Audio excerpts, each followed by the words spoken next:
No se asuste con lo que oiga a continuación. Es el eco del pasado cuando empezaron las emisiones de Radio Sefarad a finales de enero del 2004 y cuyos informativos semanales hemos reunido para revivir lo que entonces pasaba desde la perspectiva de nuestro tiempo.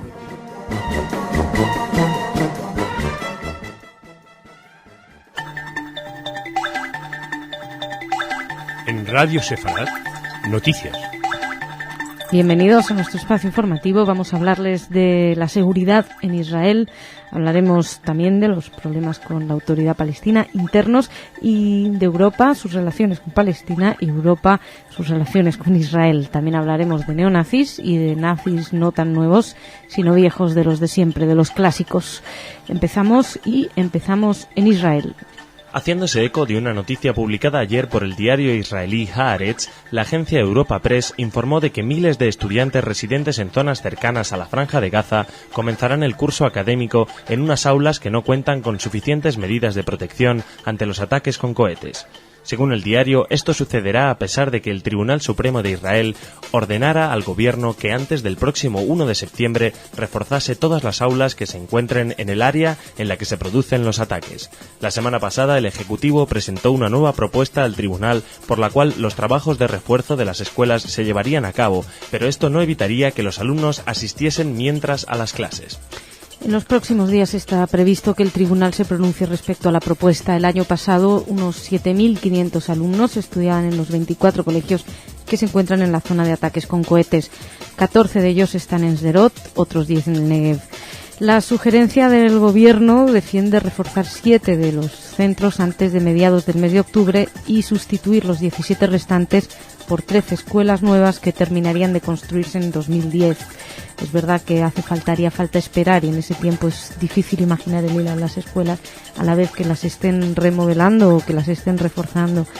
El mes de mayo el Tribunal Supremo decidió que el sistema de protección actual que poseen las escuelas es poco razonable y además ilegal porque solo algunas aulas están reforzadas. Así que además son aulas donde los estudiantes tenían que correr para refugiarse en caso de que se lanzaran los cohetes.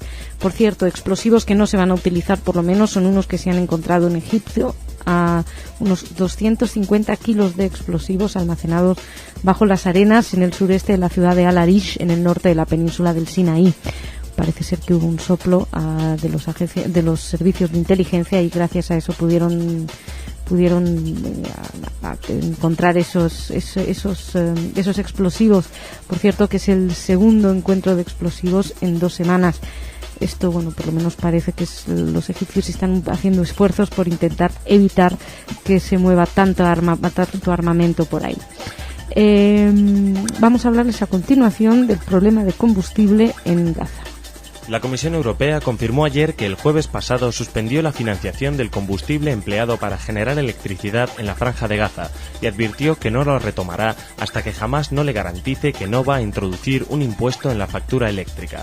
La portavoz del Ejecutivo Comunitario, Antonia Mohan, señaló que la decisión de suspender estos pagos se debió a razones de seguridad, en particular en los pasos fronterizos, a pesar de que dijo no estar al corriente de ningún incidente en particular. Mohan añadió que se ha dado a entender que Hamás planea introducir impuestos en las facturas de electricidad en la Franja de Gaza, y esto no permite seguir pagando el carburante para ayudar a producir la electricidad.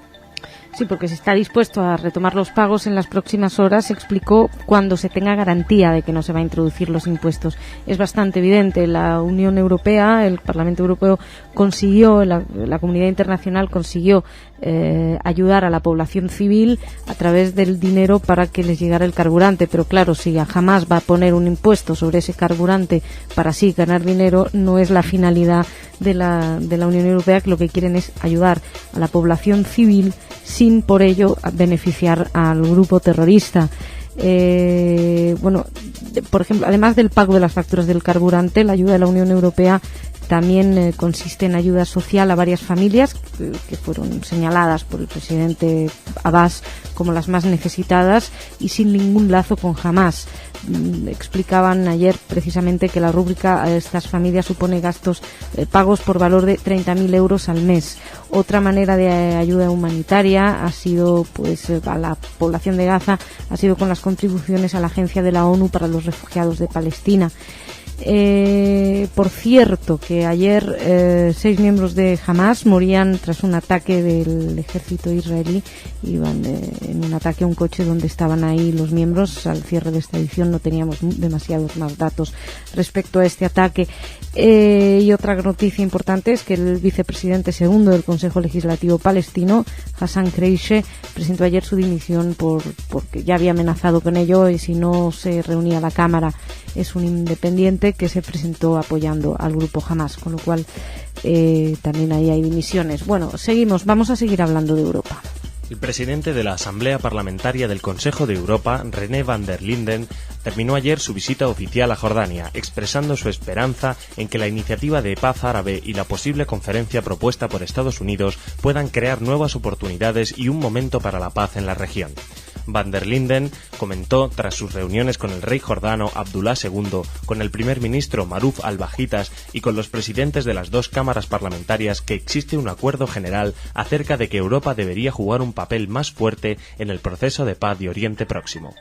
Todos los partidos apoyaron la contribución de la Asamblea al proceso de paz a través de la diplomacia parlamentaria y Van der Linden remarcó junto a sus interlocutores la importancia del apoyo económico y financiero para la lucha contra la pobreza en Oriente Próximo. Hizo hincapié en la lucha contra la pobreza en los territorios, porque dice que así se ayuda a contrarrestar una de las causas del extremismo. Una manera bastante simplista de explicar el extremismo, pero bueno, por cierto que la Asamblea Parlamentaria del Consejo de Europa, es conocida por las siglas en inglés y se lee PACE, P-A-C-E, que viene a ser como paz en italiano. Van der Linden llegaba ayer además a Israel, donde va a estar hasta el miércoles para continuar con sus conversaciones en la región y posteriormente tiene previsto visitar los territorios. En las conversaciones se supo que también se habló del diálogo intercultural, interreligioso y también se mostró su interés por el mensaje de Amán, que es un comunicado de los principios del islamismo moderado redactado gracias a la iniciativa del rey Abdullah por los líderes del intelectualismo islámico y que fue adoptada por la Organización de la Conferencia Islámica en diciembre del 2005. Bueno, cambiamos de tema, vamos a hablar ahora de neonazis. El líder del pequeño partido neonazi danés DNSP, Johnny Hansen, fue condenado ayer en un juicio rápido a 11 días de prisión preventiva por agredir a varios agentes en una marcha de la ultraderecha. El condenado fue detenido este sábado al término de una manifestación convocada por el DNSP en Copenhague y a la que asistió un centenar de radicales para conmemorar el 20 aniversario de la muerte de Rudolf Hess, antiguo lugarteniente de Hitler. Un portavoz judicial señaló que Johnny Hansen atacó a varios policías durante un enfrentamiento con agentes del orden al término de la manifestación. La policía danesa efectuó varias detenciones, además de la de Johnny Hansen, y detuvieron a varios neonazis, también a algunos izquierdistas que protestaban contra el acto de los primeros. En fin, muchas detenciones. Por otra parte, les cuento que en Alemania también camparon a sus anchas los neonazis para conmemorar la muerte de el aniversario de Rudolf Hess, que recordarán que murió en la prisión de Spandau. Y además en Alemania ocurrió una cosa bastante preocupante, es que la policía tuvo que apelar ayer a la colaboración ciudadana para esclarecer el ataque a 8 indios en el este de Alemania que fueron perseguidos y agredidos por una turba de unos 50 jóvenes alemanes que, según los medios locales, se lanzaron contra ellos profiriendo gritos xenófobos. Según el alcalde, no puede ser ningún acto de la ultraderecha porque en su pueblo son muy poquitos y no hay ningún ultraderechista. ciudad hay 5.000 personas, todo el mundo se conoce y saben que no hay ultraderechistas, que si hay un trasfondo racista, al margen de que atacaran a unos indios y les gritaran gritos xenófobos, parece bastante evidente que hay un trasfondo racista. Bueno, pues según el alcalde, si existe este trasfondo, los responsables son personas venidas de otros lugares de la región. En fin, pasamos de estos nuevos nazis a los nazis de siempre. Fiscales federales estadounidenses dijeron la semana pasada que un juez de inmigración ordenó la deportación de un jubilado de 92 años porque mintió sobre su participación en el Holocausto y ayudó a los nazis a destruir el gueto judío de Varsovia en 1943. De acuerdo con un comunicado de prensa de Alice Fisher, directora de la División de Crímenes del Departamento de Justicia de Estados Unidos, el magistrado Wayne Iskra ordenó que Vladas Sajankauskas fuera repatriado a su nativa Lituania. La orden de deportación, emitida el 2 de agosto y enviada al Departamento de Justicia el martes de la semana pasada, tuvo lugar más de 2 años después que un juez federal revocara la ciudadanía estadounidense de Sajankauskas, al fallar que mintió cuando negó su participación en las matanzas. Los vericuetos de la justicia son realmente curiosos, y más de la justicia norteamericana.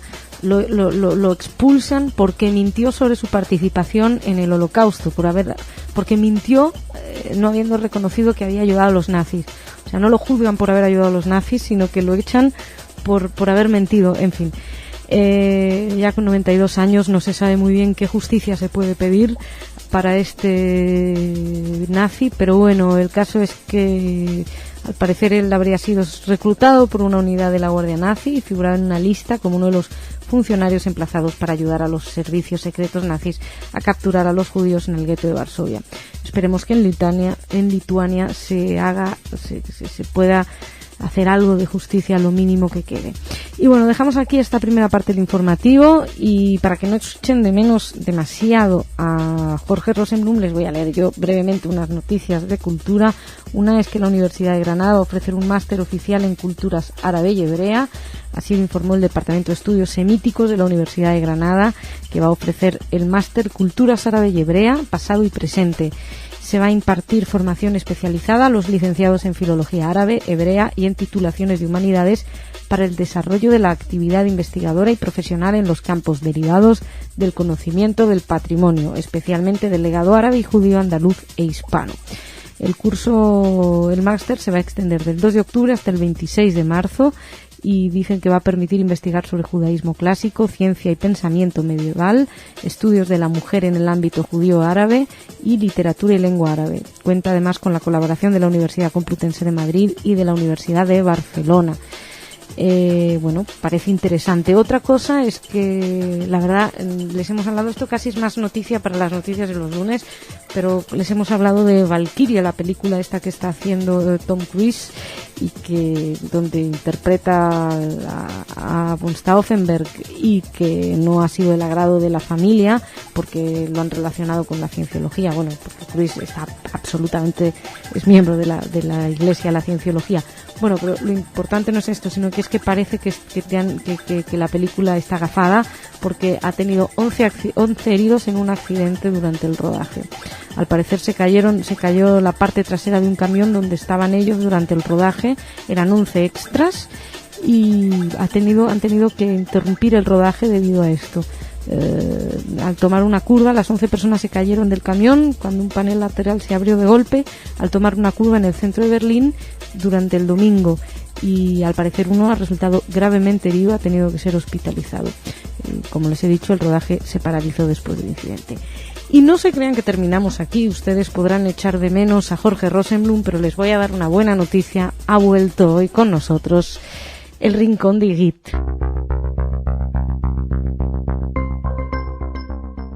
Hola Edith, ¿cómo estás? Te hemos echado de menos. Eso es bueno oír. ¿Sí? Sí. Oye, ¿qué tal? Cuéntanos. Bueno, acabo de venir de mi viaje de Israel y fue invitada ahí por Judith Ben Mijael, que es responsable por los tesoros arqueológicos custodiados en Rashut Atikot, que es el depósito general de estas cosas. ¿Has estado ahí? Sí. Ay, qué maravilla, Edith, ¿de verdad? Sí.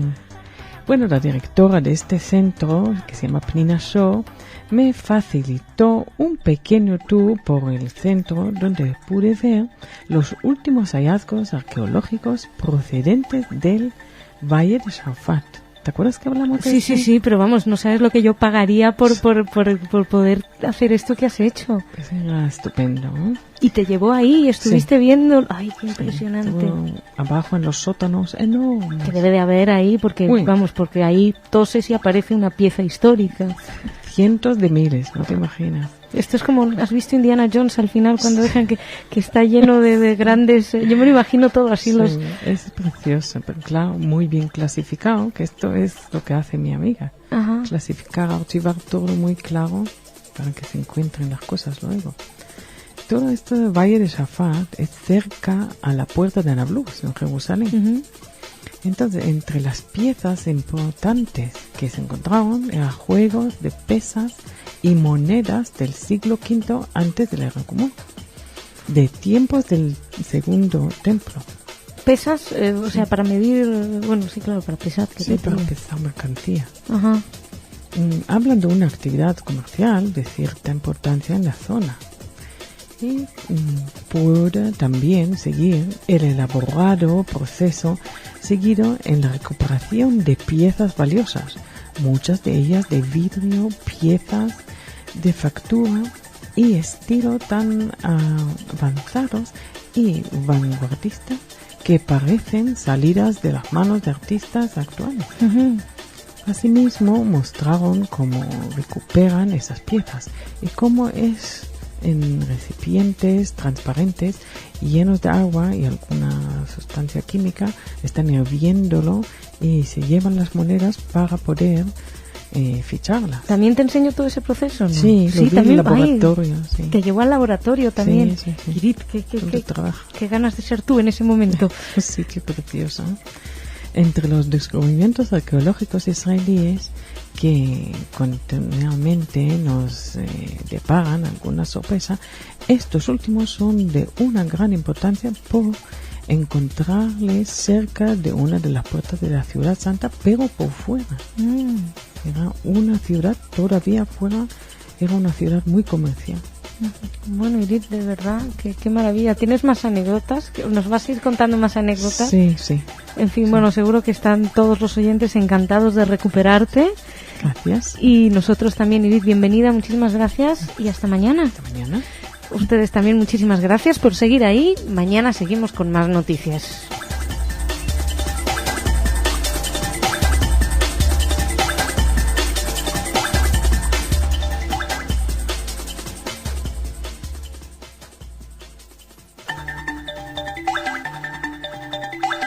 En Radio Sefarad, noticias. Bienvenidos a nuestro espacio informativo. Se ha reparado una injusticia. Así lo sentenció Uri Anoch, superviviente del Holocausto, cuando habló de la nueva decisión del gobierno israelí de pagarles más a los supervivientes del Holocausto.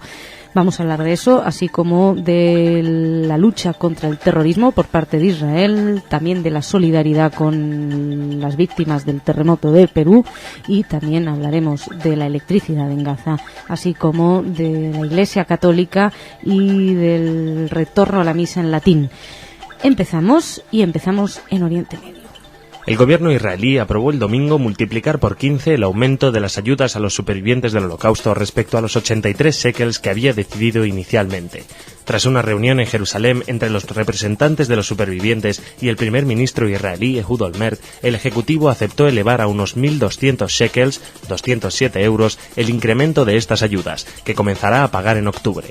El gobierno se comprometió además a que ningún superviviente cobre menos de 3.400 shekels mensuales, 587 euros, gracias a este aumento que se sumará a otros suplementos y a las pensiones de vejez que ya reciben. Fue una decisión aplaudida por todos los grupos de representantes de los supervivientes, en el que además, es una decisión que deja de momento en el aire la suerte de 150.000 judíos que no pasaron por los guetos ni por los campos, pero que sí que huyeron de zonas bajo ocupación nazi durante la Segunda Guerra Mundial, que se instalaron en la Unión Soviética. Son los supervivientes denominados del Segundo Círculo, que llegaron a Israel después de la caída del régimen comunista. El gobierno les ha prometido que se va a resolver su situación antes de Yom Kippur y de Rosh Hashanah, así que tienen todavía que esperar un poquito, pero no queda ya nada. Estas negociaciones nacieron de una campaña iniciada hace año y medio, cuando la prensa local dio a conocer que un tercio de los 250.000 supervivientes del Holocausto vivían en Israel bajo el umbral de la pobreza. Incluso el mes pasado pudimos ver unas 3.000 personas que se manifestaron en Jerusalén contra el aumento inicial, que era de 83 shekels, porque consideraban que este aumento suponía un insulto. A partir de ahora, pues como dijo Uri Hanoch, uno de los supervivientes, se ha reparado una injusticia. Nosotros seguimos y ahora vamos a hablarles de la lucha contra el terrorismo. 3 terroristas de la Yihad Islámica palestina fueron abatidos ayer en un ataque aéreo israelí contra el automóvil en el que circulaban al este de Yan Yunis, en el sur de la Franja de Gaza. Poco antes del bombardeo, la Yihad Islámica había reivindicado el lanzamiento desde esa zona de 2 cohetes artesanales Al-Qassam contra el sur de Israel. Según testigos, los 3 eran activistas de las brigadas Al-Quds, la facción armada de la Yihad Islámica, y murieron cuando una bomba lanzada desde un avión israelí impactó en su vehículo. El ejército israelí confirmó el ataque aéreo, precisó que tenía por objetivo 2 hombres armados que se acercaban a la cerca de seguridad que separa Israel de la franja. Es el segundo, como los llaman, asesinatos selectivos de Israel en las últimas 24 horas. Ayer les dábamos noticia de la muerte de 6 miembros del movimiento de Hamas y del brazo armado de Hamas, de las brigadas Azedin al-Qassam, y otros de la Fuerza Ejecutiva, que era el cuerpo de seguridad creado por el movimiento por Hamas tras la llegada al poder en 2006. Las brigadas Azedin al-Qassam reivindicaron ayer, precisamente, al cierre de nuestra edición, ya iban 25 los proyectiles de mortero contra Israel que habían lanzado contra Israel, como les decía, porque, como detalle, un objetivo muy peligroso, que era una guardería, o uno de los sitios donde cayó uno de los proyectiles. Afortunadamente no había que lamentar ningún herido, ninguna víctima. Bueno, seguimos. Les hablamos ahora del problema que hay en la electricidad de los suministros en Gaza. La delegación de la Unión Europea en Israel anunció ayer en un comunicado que hoy reanudaría la financiación para suministrar electricidad a Gaza, donde cientos de miles de personas carecen desde hace 6 días de este servicio. La Comisión Europea precisó, sin embargo, que se trata de una medida provisional, a la espera de que se adopten nuevos mecanismos para garantizar una gestión adecuada de los fondos. En un comunicado difundido en Bruselas, el Ejecutivo Comunitario explicó que la decisión de desbloquear desde hoy la financiación fue adoptada tras una reunión entre sus representantes y el primer ministro de la Autoridad Nacional Palestina, Salam Fayyad. La Unión Europea, como recordarán, suspendió el jueves el pago del fuel con el que se abastecen las turbinas de la Compañía de Gaza para evitar que Hamas grabara un impuesto a ese servicio. Hamas, por su parte, acusó a la autoridad palestina, a Mahmoud Abbas y a Al-Fatah, por haber presionado a la Unión Europea para suspender la ayuda financiera que los países europeos prestan para que los habitantes de Gaza tengan acceso a la corriente eléctrica. En fin, el caso es que por ahora, momentáneamente, van a tener acceso y, al parecer, pues Hamas no va a cobrar ese supuesto impuesto que ellos decían que no lo iban a cobrar, pero que se sospechaba que podían hacerlo. Bueno, seguimos. Les hablamos a continuación del terrible terremoto que asoló y devastó parte de Perú. La agencia EFE informó de que Israel envió estos días $20.000 para ayudar a las víctimas del terremoto de 8 grados en la escala Richter que el pasado miércoles asoló Perú. La radio pública israelí anunció que el ministro de Asuntos Exteriores en Jerusalén transfirió esa suma a la embajada en Lima, que servirá para la compra de tiendas de campaña para los damnificados por el temblor. Según cifras extraoficiales, al menos 510 personas resultaron muertas, 1.500 heridos y 85.000 damnificados por el temblor. La ministra de Asuntos Exteriores, Tzipi Livni, telefoneó al embajador de Perú en Israel, Luis Mendivil, para expresar sus condolencias por lo sucedido y para ofrecer la ayuda. También Simón Pérez transmitió las condolencias y se estaba esperando, de hecho, la comandancia de la retaguardia del ejército y la unidad de búsqueda y rescate ya están preparados ante la posibilidad de que se enviara un contingente israelí para colaborar en las labores de rescate y asistencia en Perú. Sin embargo, todavía el Ministerio de Asuntos Exteriores no había decidido enviar la delegación. Se ve que estaban esperando a que también en Perú lo solicitaran. Bueno, nosotros ahora seguimos. Vamos a hablarles de un tema que está causando no poca polémica con la Iglesia Católica. La agencia judía de noticias informaba ayer de que a menos de un mes de la entrada en vigor del documento del Papa Benedicto XVI sobre el retorno de la misa en latín según el misal de Juan XXIII, todavía queda pendiente dar una respuesta a los rabinos jefes de Israel, Yona Metzger y Shlomo Amar. las dos autoridades espirituales del mundo judío enviaron hace semanas una carta al pontífice en la que solicitaban la retirada de la oración para la conversión de los judíos que contiene aquel misal. En el texto, los rabinos citaban la Nostra Aetate y ponían de relieve el espíritu conciliar que ya quedó patente tras ser recibidos por Benedicto XVI en 2005, precisamente para celebrar los 40 años de la Declaración Conciliar. Ante esta petición, el Vaticano se ha mostrado abierto a estudiar la fórmula para eliminar la oración por la conversión de los judíos y, bueno, de hecho, estableciendo, como se ha señalado, la fórmula de Pablo VI. En los mismos términos expresó el director de la Oficina de Prensa Vaticana, el padre Federico Lombardi, que le preguntaron sobre este tema y dijo que el misal latino del 62 no tiene por qué ser entendido como texto eterno que no se puede modificar. Recordemos que en aquella oración rezan porque los judíos abandonen esa fe equivocada en la que están y vayan a la buena fe cristiana. En fin, bueno, nosotros dejamos aquí esta primera parte de las noticias. No vamos a hablar de cultura porque si no está Jorge no hay cultura, pero sí está el rincón de Igit y Igit siempre nos trae algo interesante que contarnos. Hola Igit, ¿cómo estás? Hola. Cuéntanos, ¿qué tenemos en el menú? Bueno, no es muy alegre, pero es un punto y final para mucha gente. 59 años después de la batalla de Tel Aviv, a lo largo de la guerra de independencia de Israel, han sido encontrados e identificados 5 de los 7 cadáveres que quedaban por identificar. Se trata del teniente Yehiel Rosenfeld y los cabos David Kojavi, Yitzhak Hamami y Yoshua Lustig. El nombre del quinto será comunicado cuando se dé autorización para ello. Tras muchas investigaciones, el Departamento de Búsqueda de Soldados Desaparecidos ha conseguido, con las nuevas investigaciones que se puede hacer con ADN ahora, ha conseguido encontrar el lugar donde estos 5 estaban enterrados. Soldados de la división Givati que murieron en la batalla de Tel Aviv en 1947. Batalla que tuvo lugar en la entrada del pueblo de Jolón, que es al sur de Tel Aviv. En aquella batalla murieron 19 soldados, de los cuales se dieron por desaparecidos 7. 5 de aquellos han sido hallados ahora en el cementerio de Nahalat Yitzhak. Fíjate, esta mañana estaban en el cementerio, pero desconocidos. Quedan 2 desaparecidos por localizar, cuyos nombres son Amos Danieli y Yitzhak Kandele. Bueno, sí, no, al fin y al cabo no es una noticia alegre, pero como decías, sí que es Pero la familia está contenta. Por lo menos hablaron en la televisión y comentaron que esperaban mucho tiempo encontrar a sus queridos. ¿Esto cuándo fue? ¿Estabas tú en Israel cuando esto sucedió? La semana pasada. ¿Y se le dio cobertura a esto? Sí. Un hermano de Rosenfeld habló, dijo que él no quería, pero su hermano quería, y este hermano murió. Un mes antes, fíjate, hace un mes que murió. O sea, ¿Y no llegó a verla? No llegó a saber que han encontrado a su hermano. Eran 3 hermanos. Vaya. En fin, pues bueno, por lo menos se van colocando las cosas y se va sabiendo dónde están. Irit, muchas gracias. Gracias a ti. Hasta mañana. Muchas gracias a ustedes también por su atención. Mañana seguimos con más noticias.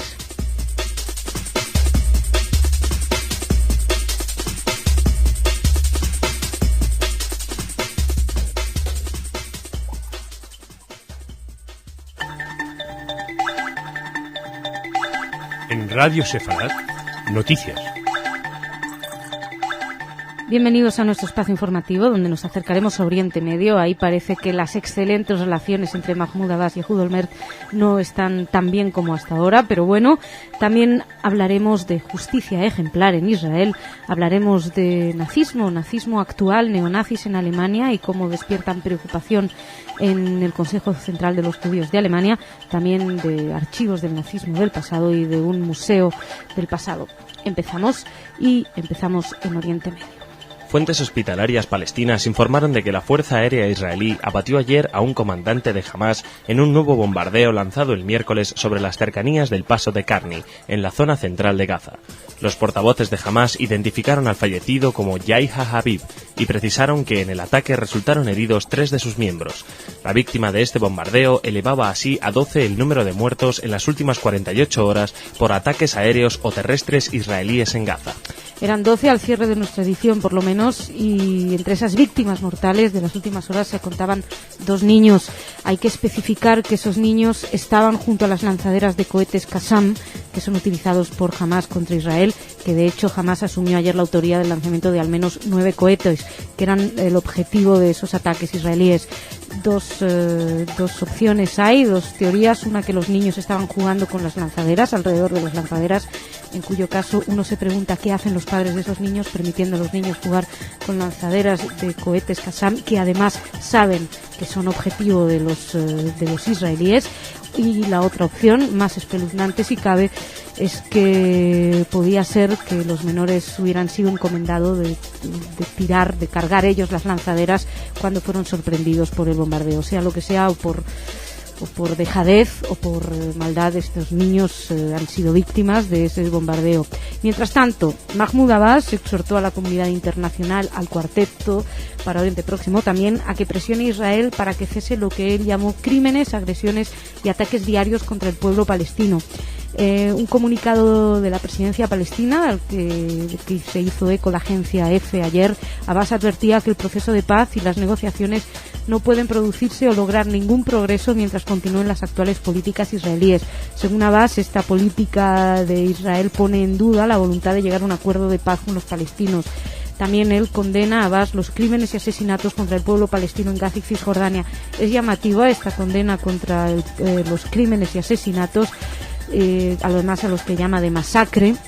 Dice que no se pueden justificar bajo ningún concepto, teniendo en cuenta que en su gran mayoría eran miembros de Hamás, a los que, si nos vamos al pasado a recordar las imágenes entre los enfrentamientos fratricidas entre los miembros de Fatah y de Hamás, la verdad es que tampoco es que fueran monjitas de la caridad luchando y pidiéndose por favor que abandonaran las armas. Hay que recordar también las imágenes de lo que los mismos miembros de Fatah hicieron y los de Hamás, indudablemente. En fin. Seguimos. Ya les decía que Hamás había asumido la autoría del lanzamiento de los cohetes. Por otro lado, vamos a hablar de justicia en Israel. Damos la siguiente noticia porque pensamos que criticamos con mucha facilidad lo que hace el ejército israelí, criticamos con mucha facilidad el ejecutivo israelí, al gobierno israelí, pero a veces hay realmente que tomar ejemplo. Un tribunal de la ciudad israelí de Hereda condenó ayer al gobierno israelí a un oficial del ejército a pagar 520.000 shekels, 91.064 euros, a la familia de un joven palestino que murió por disparos de soldados israelíes. Según el tribunal, el joven no era uno de los objetivos de la operación militar y por consiguiente el gobierno es responsable de su muerte. El joven palestino Mohamed Ali Sier, de 16 años, murió por un disparo cuando estaba en su casa del poblado palestino de Nazlet Said, en Cisjordania, en octubre de 2006. El diario Yediot Ahronot explicaba que los soldados llegaron a la aldea para interceptar un coche en el que viajaban terroristas que planeaban un ataque suicida en Israel, y mientras se dirigían al pueblo, en el camino encontraron un grupo de jóvenes que empezaron a lanzarles piedras. Intentaron dispersarlos, efectuando varios disparos al aire, y uno de los proyectiles alcanzó casualmente la habitación del joven, que murió como consecuencia del tiroteo de esta bala perdida. El tribunal israelí precisó que el enfrentamiento entre los soldados con los jóvenes palestinos no representó una amenaza contra la vida de los militares, y agregaron que la decisión del oficial israelí de disparar estaba en contra de las regulaciones del ejército y por consiguiente fallaron a favor de la víctima y de la familia de la víctima, con lo cual demuestra que también en Israel se hace la justicia. Bueno, nosotros seguimos. Ahora vamos a hablarles de nazismo, muy preocupante en Alemania. El Consejo Central de los Judíos en Alemania criticó con suma dureza a los políticos alemanes por su fracaso en la lucha contra el extremismo de derechas, tras la grave agresión sufrida por 8 ciudadanos indios el pasado fin de semana en la localidad sajona de Mödling. En unas declaraciones que publicó ayer el diario Netzeitung, el secretario general de dicho consejo, Stefan Kramer, afirma que en los últimos meses no ha cambiado nada realmente en el concepto para enfrentarse a este tema. Igualmente, Kramer denuncia que mientras continúa aumentando el número de personas que apoyan y patrocinan el movimiento neonazi, los partidos establecidos no hacen sino mostrar su incapacidad a la hora de resolver el problema del extremismo de derechas. Lamentó obviamente las nuevas víctimas y dijo que el neonazi también, que el Partido Nacional Demócrata Alemán, el partido neonazi, aprovecha el cambio de tiempo para posicionarse y para promocionarse en este momento en el que no se está haciendo nada. Las críticas del Consejo Central de los Judíos de Alemania se dirigían también al gobierno federal de la canciller alemana, de Angela Merkel, a quien acusan de no haber elaborado hasta ahora un plan de acción coordinado con los estados federados y con los municipios. Las comisiones para tratar el conflictivo tema, que han sido creadas por el Ministerio de la Familia, no tienen ni siquiera voz y son solo coartadas, explicaba Kramer, para argumentar que el gobierno se preocupa por la cuestión. Por ello, Kramer pide y exige, no más que pedir, podemos hablar de exigencia, de que la competencia sobre el tema del extremismo de derechas le sea retirada al Ministerio de Familia, al que les hablábamos, y que se le ceda al responsable del Interior, a Wolfgang Schäuble. Kramer demandaba además que el Ministerio del Interior organice una mesa redonda seria a nivel nacional para abordar el tema, porque, según dijo, esa cartera dispone de la necesaria experiencia y el conocimiento para tratar el problema. Les recordamos, aunque dábamos aquí la noticia, 8 ciudadanos indios resultaron heridos, uno de ellos de gravedad, cuando fueron acosados y agredidos por nada más ni nada menos que 50 jóvenes en la madrugada del domingo en Mugeln, cuando pretendían estos indios participar en las fiestas populares de la localidad, y estos jóvenes, estos 50 enfermos, cayeron sobre ellos, se tuvieron que esconder en una pizzería y ante la vista de todos nadie hizo nada para impedirlo. Seguimos, no nos vamos, nos quedamos en Alemania. Uno se escandaliza más cuando al fin y al cabo el pasado sigue llamando a las puertas de Alemania. El archivo del Servicio Internacional de Búsqueda de Víctimas del Nazismo, el mayor del mundo en estas características y situado en Bad Arolsen, al oeste de Alemania, entregó ayer las primeras copias de sus actas a los Estados Unidos y a Israel. El director del archivo, Reto Meister, comunicó que los documentos, primera partida de los alrededor de 30 millones de actas relacionadas con 17,5 millones de víctimas, se transfirieron al Museo del Holocausto de Washington y a las autoridades israelíes. La entrega de esta documentación fue posible después de que en julio del año pasado el gobierno alemán diese luz verde a la apertura, con fines de investigación de ese archivo. El archivo tutela el material desde el 47. Hasta el año pasado las autoridades alemanas se negaban a entregarlo porque decían que las víctimas tienen protección de datos, tienen derecho a la protección de sus datos, que solamente había datos de víctimas, no de nazis, que entonces no lo querían entregar. El caso es que en Bad Arolsen permanece el archivo sobre víctimas civiles del nazismo, y en él tanto personas confinadas en campos de concentración o de exterminio o como trabajadores forzados y otros perseguidos pues están ahí fichados. El uso del material quedó bajo tutela de este Servicio Internacional de Búsqueda, que fue creado tras la Segunda Guerra Mundial para ayudar a las familias de las víctimas a localizar a sus allegados o para conocer cuál había sido el destino de ellos. La regulación sobre las actas se fijó en el 95 con los acuerdos de Bonn, que fueron suscritos por 11 países. Estaban Alemania, Estados Unidos, Israel, Reino Unido, Bélgica, Francia, Luxemburgo, Holanda, Italia, Grecia y Polonia. Historiadores, principalmente de los Estados Unidos y de varias organizaciones judías, han reclamado desde hace tiempo, desde hace décadas, la apertura, y porque decían que no hacerlo era castigar al olvido a las víctimas. Bueno, pues ahora se han podido abrir y van a poder investigar. Vamos a seguir hablando del recuerdo. La agencia judía de noticias informaba ayer de que el Museo Judío de Viena inauguró una exposición de documentos inéditos, sustentado en un archivo encontrado en el año 2000. Esos papeles son el reflejo de la vida de la comunidad de los judíos en Viena, que formaban, hasta la Segunda Guerra Mundial, la mayor comunidad de habla alemana de Europa.